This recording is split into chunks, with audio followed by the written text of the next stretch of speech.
আমরা মুমিন, আমরা মুমিন হয়ে প্রত্যেকটি জায়গায় যদি আমরা প্রতিবাদ করি, প্রতিবাদ জানিয়ে যাই, কয়জনকে ধরবে, কয়জনকে মারবে, কয়জনকে গুলি করবে। কাশ্মীরে আজকে 80 বছর যে নির্যাতন চলছে, তারা কিন্তু আজকে তাদের কাছে মাথা নত করেনি। কথা বলুন ঠিক কিনা? ফিলিস্তিনের মতো, কাশ্মীরের মতো পরিস্থিতি বাংলাদেশের দিকে এগিয়ে আসছে।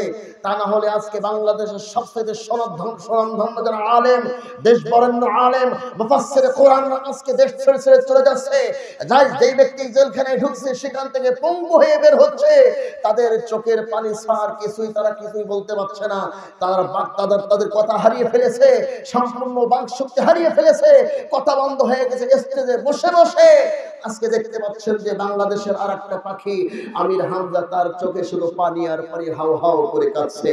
কথা বলুন ঠিক কিনা? যেই কোরআনের পাখির কথা আমরা বলতাম, যেই কোরআনের পাখির কথা বলতাম ময়দানে ময়দানে, আজকে সেই কোরআনের পাখি আমাদের কাছে নাই, আমাদের কাছ থেকে বিদায় নিয়ে চলে গেছে। সম্মানিত উপস্থিতি আমার, সুতরাং আমরা মুমিন হয়ে, আমাদের এরকম একজন পাখি চলে গেছে, আরো পাখি চলে যাবে, দেশ ছাড়বে, কবরে চলে যাবে। আমরা যদি সত্য অবস্থানে থাকি, যদি মুমিন হই, মুত্তাকি হই, আজ হোক কাল হোক, আল্লাহ তাআলা আমাদেরকে নসরত সাহায্য করবেনই করবেন।